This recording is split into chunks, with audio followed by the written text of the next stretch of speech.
Hello everyone and welcome to the 2021-2022 orientation. My name is Mr. Snyder. I'm one of the administrators here on this campus, and at this point you're about halfway through the orientation process. Now the first part went really quickly, and if you're new to this building, it's a lot to take in.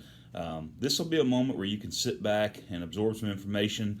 If you are a new student to us, some of the stuff you're about to hear is going to be brand new, and if you're a returning student, some of the things you're going to hear are just things you haven't heard in about a year. COVID changed the way we handled things last year, but we're getting back to the way it was. So this presentation, to try to be really quick with it, is concerning our attendance policies, what the differences are in different types of absences, and we'll also talk about our tardy policy. And I will make all this information available to you to take home at the end of this video. So let's talk about the purpose of this presentation. We are here to highlight the attendance policy and try to make it as user-friendly and simple to understand as possible. We're going to talk about why attendance is tracked for both academic and truancy reasons.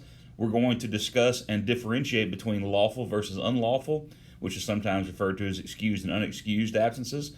We will also talk about verified versus unverified and how that weighs into attendance policies for your child. And we will wrap it up by talking about what it means to be tardy or late to class and the consequences that come along with that. Okay, so let's begin with a statement of the obvious. Attendance policies are not written specifically by York School District 1. Attendance policies are a state law. The state of South Carolina requires your child to attend school, and the amount of time they can miss depends on what type of class they're in. But just so you can see and be aware, this is not York High School specific. These rules apply to any high school in the state of South Carolina. Okay, so let's talk for just a moment about tracking attendance for academic reasons. In this building, attendance is going to be tracked in each individual class or per class. Your child is not viewed as going to school for a day anymore. They're now going and being tracked by class. Once your child misses too many days in a class, it can cause your student to FA a class. FA means to fail a class due to excessive numbers of absences. State law requires your student to attend school in order to receive credit. Now that we've made that statement, let's spend just a few moments breaking down lawful versus unlawful and talk for just a moment about how your child can avoid getting themselves into attendance concerns and woes, and what you as a parent need to be keeping track of to make sure your child does not fall victim to something that is totally avoidable. No child should ever fail a class due to excessive absences, but it does happen. And if you want your child to avoid that, pay close attention, and we'll talk about how it works, and we'll also talk about what you can do to help them avoid this particular issue. Okay, so let's dive right in. This picture that you're looking at is pulled directly from the student handbook. Let's take a look at some examples of lawful absences. Lawful absences can include absences for chronic or extended illness, documented medical absences, absences due to a recognized religious holiday, absences due to college or career visitations, absences due to an illness or death in the student's immediate family, absences due to activities that are approved in advance by the principal. These could be field trips, band, chorus, football. If they're on a school-sponsored activity, that counts as a lawful absence. Now, I do want to point out, the common thing you see in all the lawful absences is that documentation must be submitted within 3 days of the child's return to school.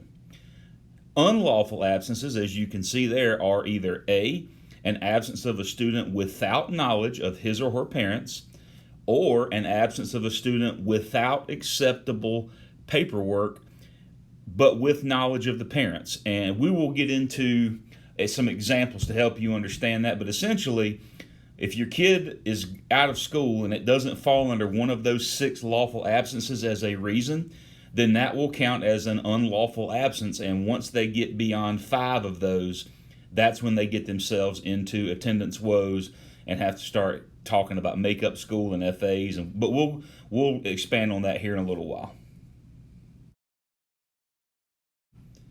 All right, so how this works, depending on what type of class you're in, that depends on how many absences you're allowed. If you are in a year-long class, which we don't offer that many of, you are allowed up to 10 lawful or unlawful absences. Starting with the 11th absence, it must be lawful or your student will be officially failing that class due to too many absences. For a semester class, which makes up roughly 95% of what we offer, your child is allowed up to 5 absences, lawful or unlawful. Starting with the 6th absence, it must be lawful or your student will be officially failing that class. And then with the 9 weeks class, it's up to 3 absences, lawful or unlawful. Anything after 3 must be lawful or your student will officially be failing the class. To say it really simply, if you want your child to pass the class, they've got to show up. They've got to be in the classroom doing what they're supposed to do. Attendance does matter. And we want your child here. It's a safe environment. It's a learning environment. We want to embrace them. We want to help them succeed. But in order for us to do that, we have to have them in our building more often than they are not. And that is attendance, lawful and unlawful for academic purposes in a nutshell. Okay, so that wraps up the academic side of why attendance matters, and we're gonna once we go through the second part of this, we're gonna put it together and give you some examples. Now we're gonna move on and talk about why attendance matters for the non-academic side, and we're of course talking about truancy. I know many of you are aware, but if you're not, if your child is between the ages of 6 and 17 years old, they are required by state law to attend school full time. If they don't attend school or if they're refusing to come, they become truant, and that comes back on you, the parent. But without any further ado, let's dive deeper into the truancy side of attendance and how we document and track that. All right, so we've talked about lawful versus unlawful, or what can sometimes be called excused versus unexcused. Now let's look at the attendance tracking for truancy purposes. We have 2 new words to introduce, and don't get confused. I'm going to do my best to explain this. Verified and unverified. A verified absence is an absence in which a student is acknowledged by their parents for being absent with paperwork. A student misses school and the parents submit some type of reason why. An unverified absence, quite the opposite, is when no documentation is presented. Missing too many consecutive unlawful days or unverified days can cause your child to become truant. Now, I want to point out it's very important, and we're going to get into some examples. Verified does not mean excused or lawful, but unverified absolutely means unexcused and unlawful. And I'll give you some examples, give you one right off the bat. Your child misses a day of school, and the next day they come with a note from you that says, well, I kept my child out of school yesterday to go to Carowinds or to go on family vacation. That's verified. You told us where they were. That does not make their absence excused or lawful. Let's get into some examples and see if you can figure it out for yourself. All right, here's your first example. Johnny Appleseed doesn't come to school on Monday. By Thursday of that week, Johnny produces a note from his physician stating that he was seen for a doctor's appointment. Is his absence verified or unverified? Is his absence lawful or unlawful? Take a moment and choose one from each category and jot it down so we can see how you did at the end.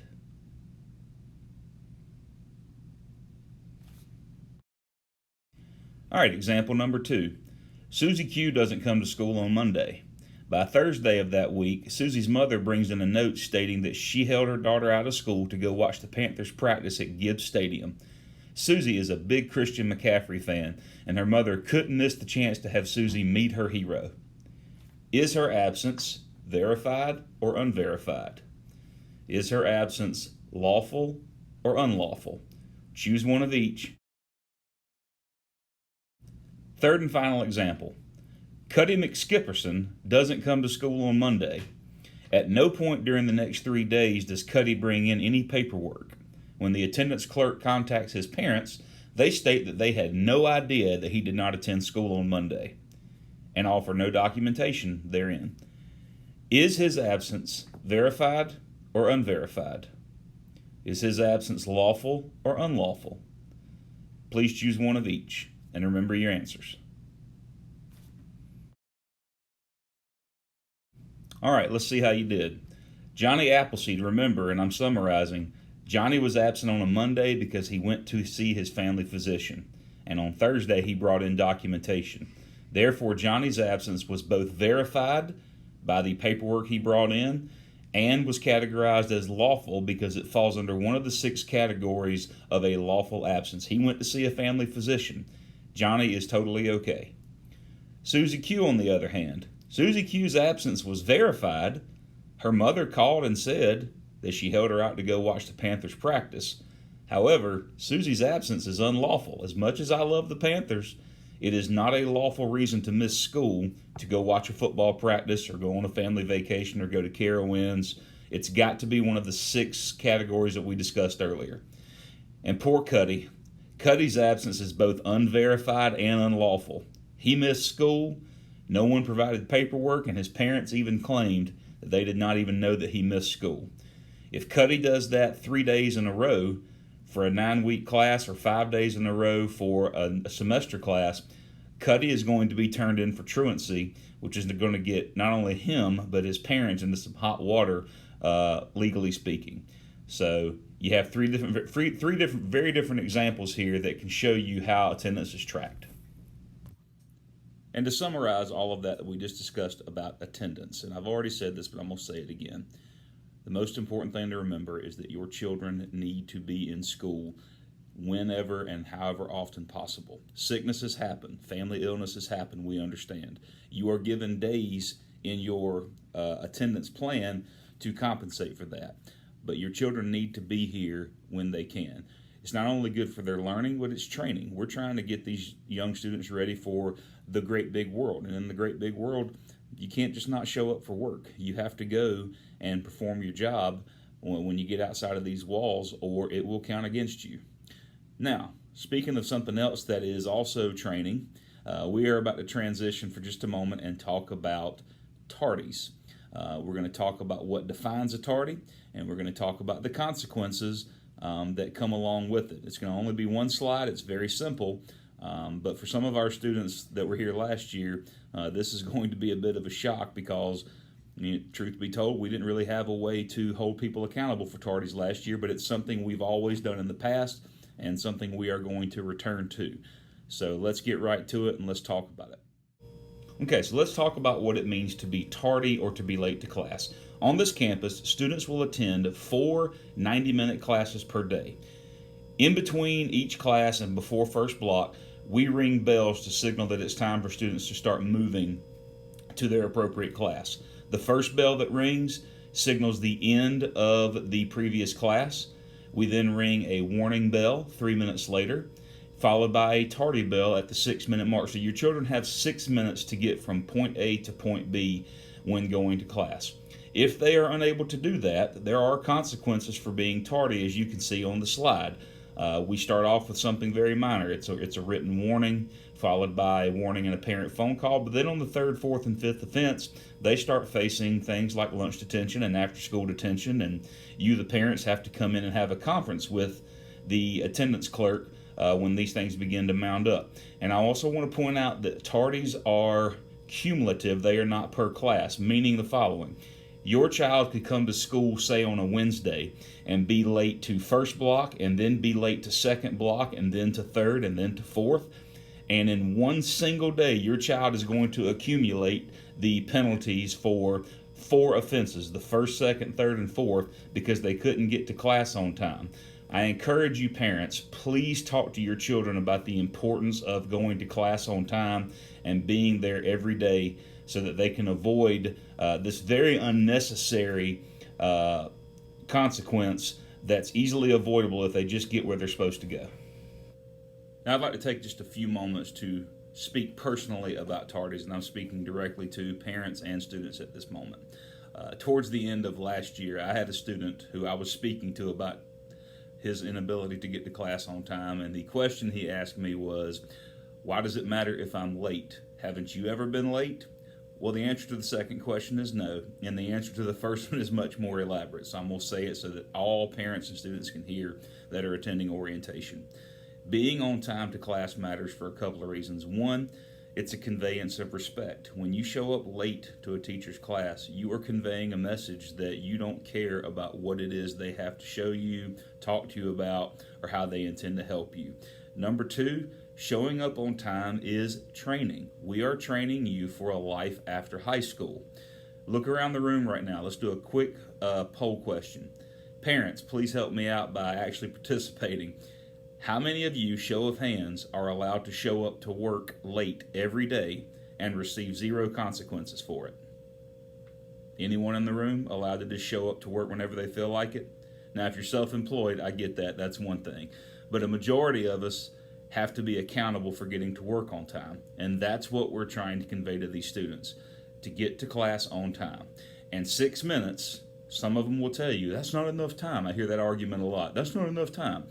To prove that that is not true, about 2 years ago, I took one of my most chronically late students on a walk. And we walked at a nice, normal gait. We weren't running, we weren't sprinting. We started at the front of the school, under the flagpole, when the first bell rang. We walked straight through the school together. We didn't stop and talk to friends. We didn't stop at the water fountain. We didn't meander.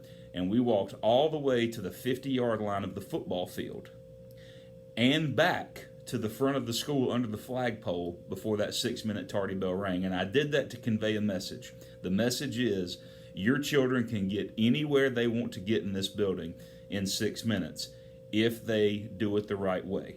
If they find themselves getting in tardy trouble, you're going to be getting phone calls that you don't want to field from our attendance clerk or one of our attendance helpers who's going to be holding your children accountable for getting to class on time. It is very important. It's something that we require, and we are going to stick to it.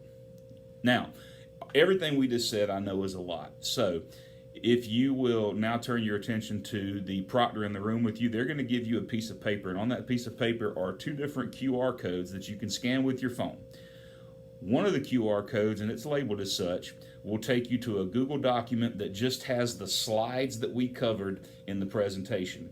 The other QR code will take you to a YouTube video with the link to this video on it. So if you want to sit down with your child or your spouse or whomever may be responsible for getting your kid to school or monitoring them and go over these policies about attendance and tardiness with your children, please take a copy of the QR codes and feel free to do that. Again, we welcome all of you back. We're looking forward to a great school year. We're looking forward to kicking things off the right way and by doing the right things. Thank you for coming. Have a great rest of your day. Enjoy the rest of your orientation, and we can't wait to see you in a few weeks when school starts.